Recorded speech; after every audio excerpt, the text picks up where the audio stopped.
মাদারীপুরে প্রথমবারের মতো কাতারনাথ মুরগি পালন করছেন স্থানীয় এক সাংবাদিক।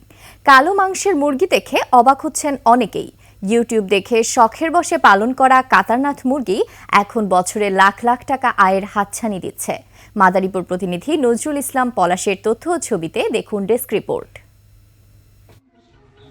বাড়ির উঠোন জুড়ে কালো রঙের মুরগি। ইন্দোনেশিয়ার আয়াম কায়ামি, যা বাংলাদেশে কাতারনাথ জাতের মুরগি নামে পরিচিত। পরিবারের ছোট্ট শিশুটির সঙ্গে গড়ে উঠেছে মুরগিদের সখ্যতা।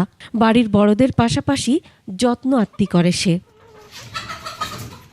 মাদারীপুরের আব্দুল্লাহ আল মামুন পেশায় একজন সাংবাদিক। ইউটিউব দেখে শখ জাগে কাতারনাথ মুরগি পালনের। সিরাজগঞ্জ থেকে 15 দিনের 100 বাচ্চা এনে লালন পালন শুরু করেন। 4 মাস লালন পালনে প্রায় 1 কেজির বেশি ওজন হয়েছে মুরগিগুলো।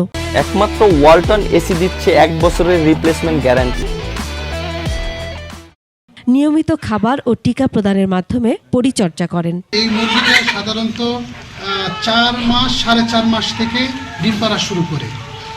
এক একটা মুরগি প্রায় 80 থেকে 100টা ডিম পারে প্রাথমিক অবস্থায়। ডিম দেওয়ার উপযোগী হয়েছে মুরগিগুলো। বাচ্চা উৎপাদন করে বিক্রির ইচ্ছে খামারির। কাতারনাথ মুরগি এখন লাখপতি হওয়ার হাতছানি দিচ্ছে তাকে। বাচ্চা উৎপাদন করলে বছরে 4.5 থেকে 5 লাখ টাকা ইনকাম করা সম্ভব। প্রথমবারের মতো সম্পূর্ণ কালো রঙের মুরগি পালনে আগ্রহ সৃষ্টি হচ্ছে অনেকের মাঝে।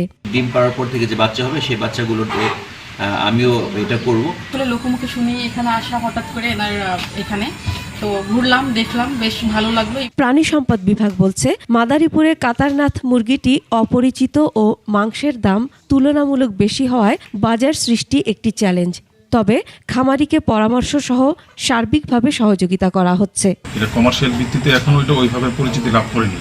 যদি ওনার নিজ উদ্যোগে সেই পরিচিতি লাভ করিয়ে সেটা বাজারজাত করতে পারে, তাহলে আশা করি এতে উনি লাভবান হবে। আর আমাদের অফিস থেকে আমরা সার্বক্ষণিক পরামর্শ দিতে পারবো। কাতারনাথ মুরগির মাংসে কোলেস্টেরলের পরিমাণ কম হওয়ায় ডায়াবেটিস ও উচ্চ রক্তচাপে আক্রান্ত রোগীদের জন্য সহনশীল। তাছাড়া সম্পূর্ণ কালো রঙের হয় বাজারে প্রচুর চাহিদাও রয়েছে। Masum আলিসা, desk report, 21 television.